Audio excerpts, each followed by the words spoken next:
邻居家盖房子不留出路，我好心提醒他别忘了留出路，他却说关你屁事！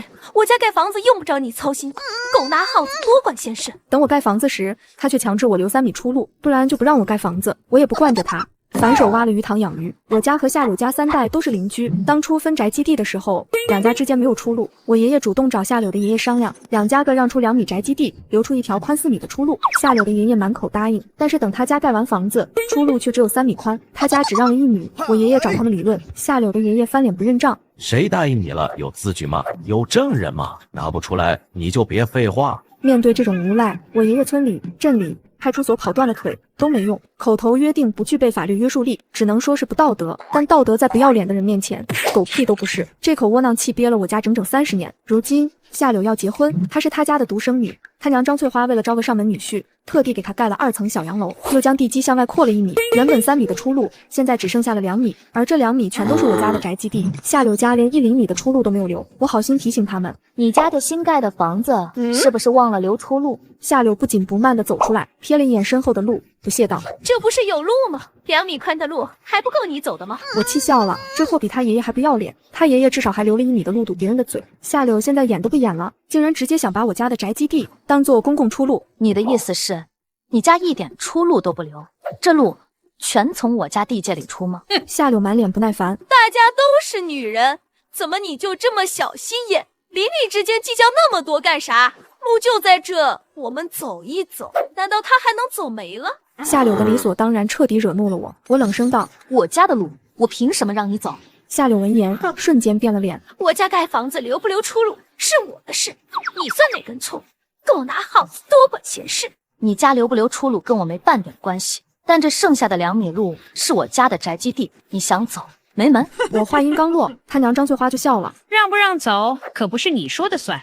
法律规定，邻里之间唯一的通道，任何人不得私自占有。”闻言，我惊呆了，这个不要脸的老东西，竟然还跟我讲起了法律条文。我妈怒了：“张翠花，你不要欺人太甚！”张翠花阴阳怪气道：“马春梅，你可不要乱说话，我什么时候欺负你了？”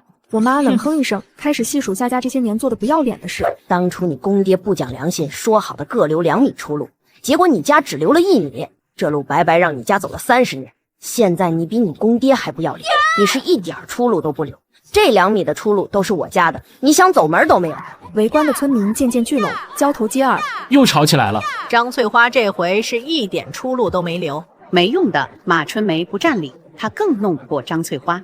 周围的嘲讽声像巴掌一样抽在我妈脸上，张翠花却是愈发得意。马春梅，你嘴巴放干净点，谁答应留2米了？你别这脸不要脸！你公爹去村里、去镇里，甚至把警察都找来，他们说啥了吗？张翠花这话就是在故意炫耀。当初我爷爷为了这事差点跑断腿，村里、镇里、派出所能去的地方他都去了，始终没有讨回一个公道。对于留出路的问题，张翠花家1不违法，2不侵权，只能说是不道德。但是道德这东西又不归警察管，所以夏家才敢这么肆无忌惮。周围的嘲讽声愈演愈烈，我妈气坏了：“张翠花，我不跟你废话，从今以后这条路跟你家半毛钱关系都没有，我明天就拉砖把它砌起来。”哼，马春梅，你要是不怕坐牢，你就尽管砌起来。张翠花冷冷一笑，一副吃定我家的模样。我姐的儿子秦守是学法律的，这条路现在是咱们2家唯一出路，你没权利不让我走。宅基地你只有使用权，没有专属权。张翠花笑得更加嚣张，我妈红了眼：“老娘管你什么狗屁法律，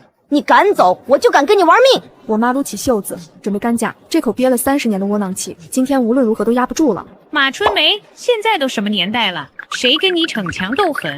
这路我走定了，看你能把我怎么着。夏家母女自以为胜券在握，两人一唱一和，像看笑话一样看着我们。果然，坏人懂法之后就可以光明正大的使坏。我死死拽住我妈：“妈，别生气，有我在，这条出路我一定给你争回来。”她正在气头上，我怕她冲动先动手。这年头，不论什么原因，谁先动手谁就是全责。为了这点事进局子，一点都不值得。苏玲，你装什么大尾巴狼？你要钱没钱，要人没人，你拿什么争？我表弟是法律系的大学生，打官司你更没戏。夏柳一边得意洋洋，一边嘲讽我。这些年，夏柳混得不错，他跟人合伙开了个美容店，一年能挣个20多万，现在恨不得飘起来。老苏家斗不过老夏家，夏柳现在一年能挣好几10万呢。老夏家的亲戚学法的，将来可是大律师；老苏家的女儿学建筑的，跟人家律师咋斗？我没理会周围的闲言碎语，拿出手机先报了警，然后又把村委会的人叫了过来。你叫警察和村委会的人来有什么用？我家虽然不留出路，但是没占你家宅基地，也没有侵占公共土地，你就是把天王老子喊过来，也管不到我。夏柳的话虽然听得刺耳，但却是句句在理。夏家虽然又向外扩了1米，但归根结底还是建在自家的宅基地上，并没有越界。警察来了，结果和我也当年一模一样，一不违法，二不违规。这属于民事纠纷，有争议就去法院调解。警察走了，邻里关系以和为贵，都让点，少拧着来。村委会的人合了几句稀泥，也走了。结果和我料想的一模一样。苏黎，我看你也没啥好办法呀。这警察和村委会的人都来了，也没把我们家怎么样啊。夏家又胜了，他们以为他们还会像30年以前一样，这件事以后就会不了了之。老苏家是完蛋了，一代人比一代人怂，这都让人欺负成这样了，居然还能忍。关上门之后，我妈发火了，你回去上班吧，这事儿我自己来处理。我妈显然对于我的处理方式不认可，心里憋着一肚子火，但是又不好撒在我身上。妈，你别急，我说了给你争回来，就一定会给你争回来。现在一切都要讲法，眼下夏家又不违法，而且还很懂法。你要是强行把这路给断了，不仅讨不了便宜，反而还把自己搭进去。我耐心地劝我妈，但我妈依旧不放下脸色。我继续说道：妈，我这一次要给你争的不只是这2米路，我还要替我爷、替我爸、替咱家把这30年丢掉的面子给你找回来。我爸走的时候还在嘟嚷着这条路。我妈听我这么说，眼圈瞬间就红了。对付张家，必须一次彻底把他们整老实，绝不能让他们有喘息的机会。此后，夏柳他们家就光明正大地占用这条路。他家院子足够宽敞，可他们偏偏要把建筑材料放在出路上，沙子、水泥想堆哪就堆哪，比堆在他自己院子里还要随意。搅拌机干脆就支在路中央，插根电线，轰隆隆从早响到晚。上梁那天，他家直接把席面摆在出路上，村里来吃席的人毫不顾忌地在那议论我家。马春梅这一家子真是窝囊到家了。谁说不是呢？3代人都是软骨头，简直就是废物。出路跟我家就一墙之隔，这些话径直飘进我家院子。我妈气得偷偷抹泪，但我知道时候还没到，我在等夏家彻底没有退路的时候，等他们再也没有回头的机会。不仅如此，夏柳就像是一个胜利的决斗士，在村里大肆宣扬这件事。在农村，土地就是脸面，谁家的土地要是被别人占了，那就等于把脸给丢了。所以村里人都说我妈比我也还要窝囊，而我比我妈更窝囊。为了躲避村里的流言蜚语，我在城里给我妈买了一套3居室，这样她就不用被人指指点点了。我们家搬走之后，夏柳一家俨然把那条路当成他们自己的。他家房子装修好之后，就开始动手修整那条出路，炉渣垫底，沥青铺面，一条亮堂的小路就被整了出来。小路修好之后，夏柳的相亲对象过来相家，相家在农村也称之为定亲。之后就开始张罗婚事，夏柳的婚期定在腊月26，一个特别喜庆的日子。为了能够参加夏柳的婚礼，我提前1个星期就跟单位申请了年假。自从年初跟夏家闹了矛盾之后，这1年的假期我全都攒着，就是为了这一天。腊月20，我带着我妈回家过年。我们刚到家门口，夏柳一家就围了过来。你们怎么回来了？张翠花很是惊讶，这话听着就让人生气。我们自己的家，我们现在回来都不行了吗？回来的正好，这条路我修的时候你们不在家，现在你们回来了，费用咱们就平摊一下。这条路材料加人工一共花了2万多，你们家给我1万块钱就行，都是邻居，零头我们就不要了。这话一出，我妈立刻就跟他们吵了起来，平白无故修我家的路，用我家的路，现在反过来还跟我们要钱，这口气谁也咽不下去。争吵声很快就惊动了周围邻居。老苏家肯定弄不过张翠花，没吵的必要，乖乖给钱就行了。这钱要是给了，那还不如一头撞死。宅基地被人白白使用也就算了，现在居然还要给对方钱。邻居们七嘴八舌，说什么的都有。我听完当场就笑了。总共就20多米的出路，换算成平方也就40多个平方。1吨沥青按最高价格3500算，一车炉渣也就300-500块钱，再加上人工费、压路机等费用，这条路怎么算也不会超过1万块钱。夏柳竟然张口跟我要1万块钱。我家的路谁让你修的？你们经过我的允许了吗？我冷声质问夏柳，夏柳不屑地瞥了我一眼。之前那条路坑坑洼洼的，下雨天都是泥糊子，根本没法走。现在我修的多亮堂。夏柳不以为意，反而觉得自己修路有功。我提高音量，怒声打断夏柳。我再问你，我家的路谁让你私自修的？经过我的允许了吗？周围都是看戏的人，夏柳下不来台，他不得不变得强硬起来，指着那条路冲我吼道：两家共同出路，我修了，你能怎么着？这么平整的出路，以后你家走这也舒服，你少得了便宜还卖乖。我不想跟夏柳吵，不是谁的嗓门大，谁就是赢家。我限你3天之内给我恢复原样，否则我就告你私自破坏他人土地。你自己打电话问你表弟，这是什么后果？夏柳愣了，他显然是知道后果的，只是没想到我现在会这么强硬。他愣了半天才开口：行了，修路的钱我不要，路是用来走的，我就不跟你计较那么多。夏柳没占到便宜，说完就赶紧带着家人缩回院子。哟，今天的太阳打西边出来的吗？老苏家的女儿站起来了。夏柳家这次竟然没有占到便宜，等着吧，夏柳家不会轻易认怂的。是啊，等着吧，真正的暴风雨就要来了。次日，我在村里放话，我家要盖新房子，这话很快就传到夏家人耳朵里。还有5天，他们家就要办喜事，我这个时候要盖房子，不论是谁都觉得我是故意针对夏家。夏柳像只疯狗一样，立马跑到我家门口乱咬：苏玲，你给我出来！我慢悠悠地走出来。苏玲，你什么意思？我还有5天就要结婚，你这个时候要盖房子，存心跟我过不去是不是？夏柳像只疯狗一样嘤嘤狂吠。我盖房子关你屁事！我毫不客气地骂道：苏玲，你盖房子我管不着，但这路你绝对不能动。我结婚的时候，要是因为这路出了问题，你别怪我不客气。夏柳像训小孩一样站在我家门口给我立规矩，我顿时就来了怒气。都这个时候，我还怕你不成？夏柳，你他妈别吹牛逼，有本事你直接来，往这里来。我看看你是怎么对我不客气的。我撸起袖子就要跟夏柳干架，大庭广众之下，夏柳被我对得下不来台。这个时候只有干一架才能挽回他的面子，但他又打不过我。小时候我俩隔3差5就要斗一架，夏柳从来没赢过，现在他更不是我的对手。张翠花赶紧拦住夏柳：柳柳，别冲动，他这是故意激你。这个时候你要是进了局子，你还结个屁的婚！张翠花出来劝架，就等于是给夏柳找了一个台阶下。临走前，夏柳又放了几句狠话，试图挽回面子。但是谁胜谁负，大家心里都清楚得很。后面几天，夏柳见了我连个屁都不敢放，只要我一出门，夏家人就必定跟出来，生怕我对那条路做什么。只可惜他们想的太简单了，我要是想对出路动手，我早就动手了，何必等到今天？这次我要给他们来一个大的。腊月25夜里，我熬到凌晨4点左右，我打了一个电话，6辆挖掘机整齐地停在通道里，将2家之间唯一的出路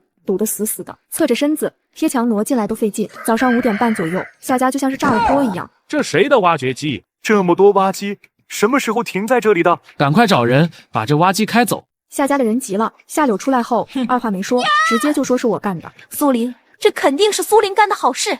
赶紧敲门，让他把挖机开走。随后，夏家的人就开始疯狂敲我家的门。我忙了一夜，就是为了这一刻。7、8个人堵在我家门口，哐哐使劲敲门，我全当没有听见。我装了监控，他们要是敢砸门，我就敢往死里讹他们。叫不起来呀！砸门吧，我看他就是装的。不行，夏柳的表弟秦守急忙阻止，不能砸，他家有监控。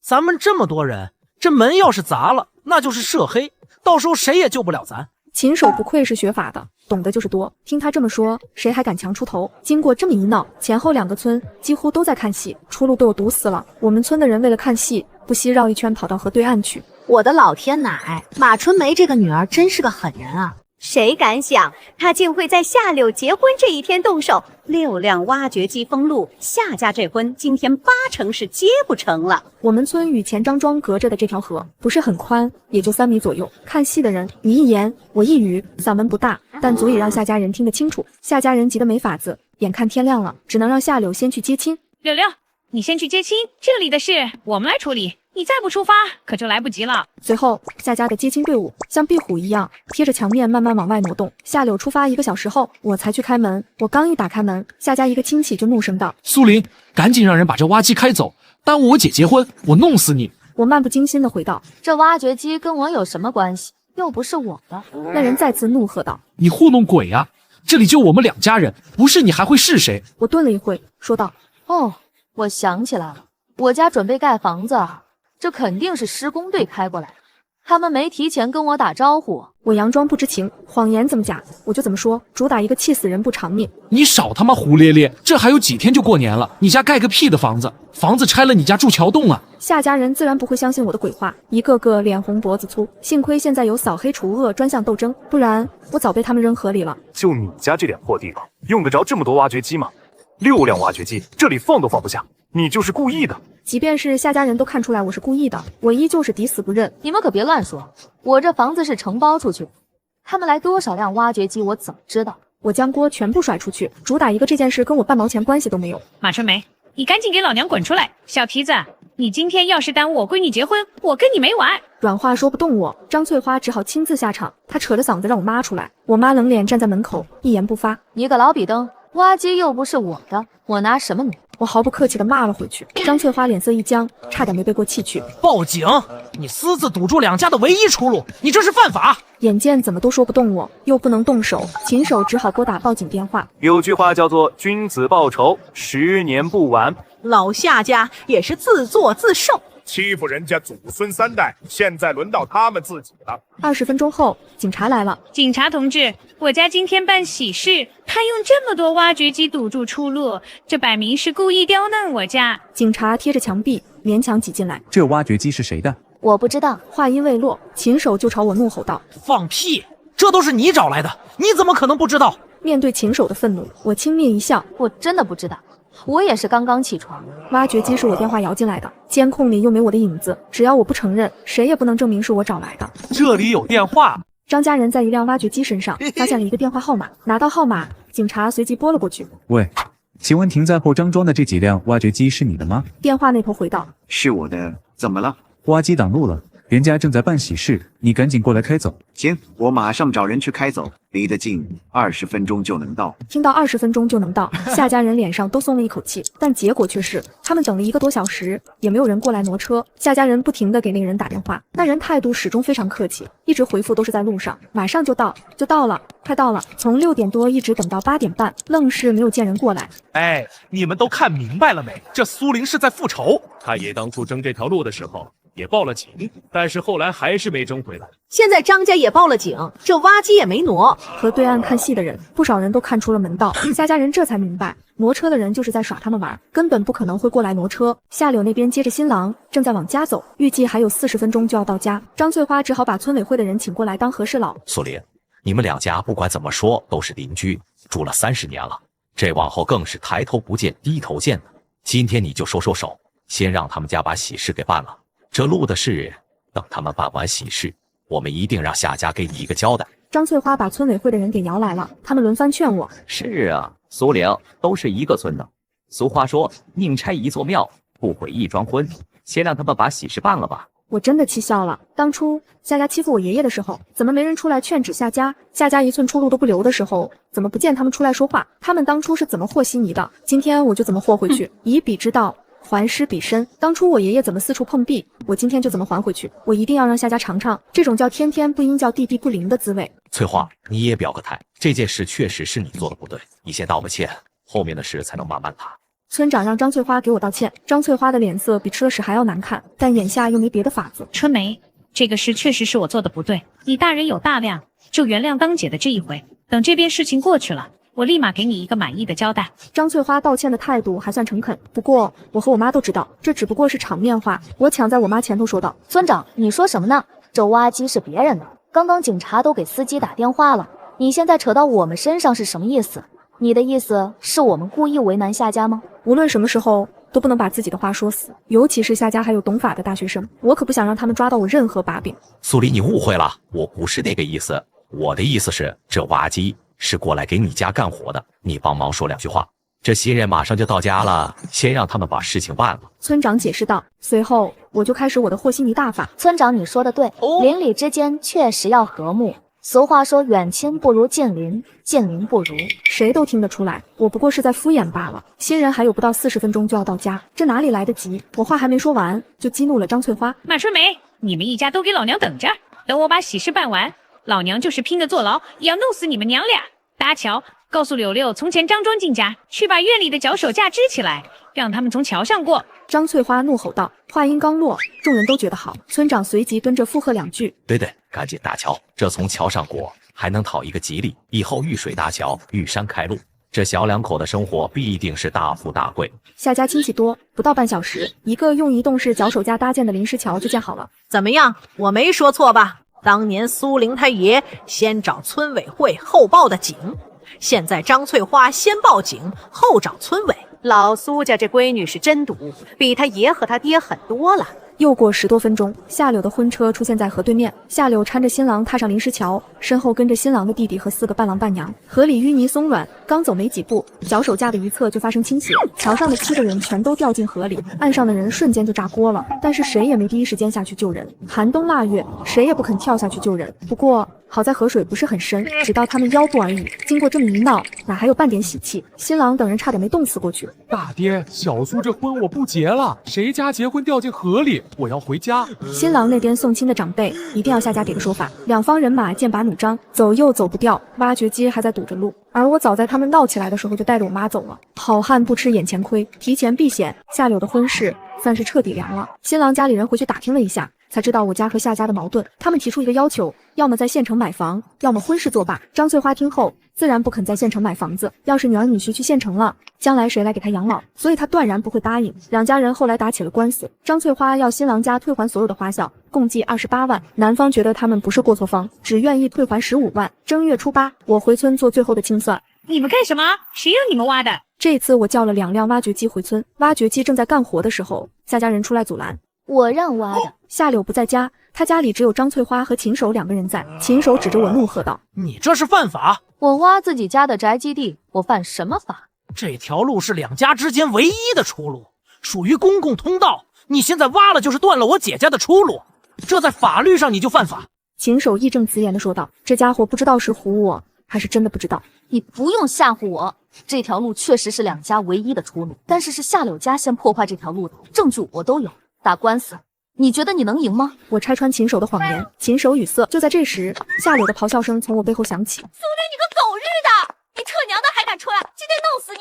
见到我露面，夏柳瞬间发了疯。他的婚事被我搅黄之后，他满世界找我，愣是连我在省城哪个区住都不知道。好几次他在我家门前打砸泄愤，但是都被秦守拦住了。这个学法的大学生无时无刻不把法律挂在嘴边。姐，你砸了他家有什么用？回头他起诉你，你不仅要照价赔偿，甚至还要坐牢。你的婚事虽然是他搅黄的，但咱们根本就没有证据，打官司也打不赢的。经过秦守这么一劝，夏柳肺都快气炸了。明知是我搅黄他的婚事，却又奈何不了我，这比杀了他还难受。所以他现在见到我就跟发了疯似的。夏柳抄起一根棍子就朝我冲过来。这他妈谁呀？我大头葱的人都敢动，我看你活腻了吧？见到大头葱从车上下来，夏柳瞬间就蔫了。这可是他的金主爸爸。夏柳这2年跟人合伙开了个美容院，大头葱的老婆不只是他的大客户，还给他提供了不少人脉。大头葱是做建筑行业的，而我在某建局工作，所以我让大头葱帮我这个忙，他是义不容辞。葱哥，什么风把你给吹来了？我跟您太太是老相识了。夏柳赶紧上前套近乎。苏总想在这挖个鱼塘养鱼，我来给他指挥一下。听到我要挖鱼塘，而不是断路，夏家人只觉得天都要塌了。挖鱼塘？你要挖鱼塘？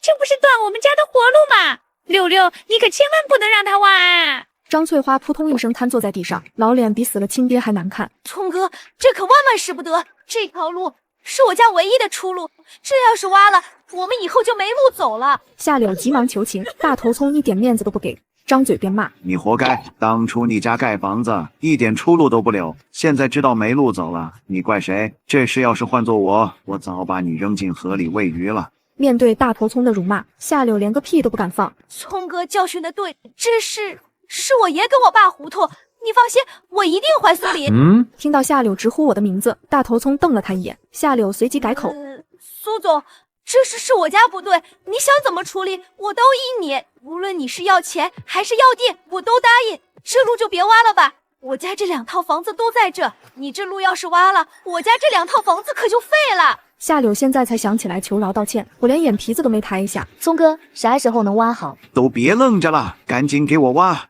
今天要是挖不好，谁都不准下班。大头葱话音一出，挖掘机的大臂继续摆动。无论夏柳怎么求饶，我始终不理他。夏柳又不敢跟大头葱发火，那可是他的金主爸爸。夏柳今天怎么这么怂？平日里牛逼哄哄的，今天怎么这副德行？看到那个人没？他叫大头葱，咱们县里的地头蛇，黑白2道通吃，夏柳还得指着他混口饭吃。听到周围的议论声，张翠花深知是彻底没了希望，她直接躺在挖掘机前面，阻止挖机工作。这还让不让人活了？你们今天要敢挖我的路，我就死给你们看！秦守趁机报警，警察来了，很快就走了。村委会也来了。翠花，早知如此，何必当初？这都是你自己做的，当初怎么劝你都不听，活该！我挖自家宅基地，一不违法，二不侵权。我挖鱼塘养鱼是镇里直接批的项目。张翠花再次尝到了叫天天不应，叫地地不灵的滋味。30年河东，30年河西，张翠花就是活该，欺负老苏家30年，这次轮到自己了。听到周围的嘲讽声，张翠花直接被气昏过去，在医院躺了3天，没路可走。张翠花只好继续搭桥从钱张庄走，但是时间久了，钱张庄的人也不让她走了，理由是从这里搭桥对他们几家的风水不好。张翠花跟人家闹，但是根本不占理，他家只好把桥拆掉。再后来实在没办法，张翠花只能将房子拆掉一间当做出路，一口气憋在胸口。张翠花一倒地，直接得了脑梗，好在发现的及时，没有性命之忧，但也落了个半身不遂的下场。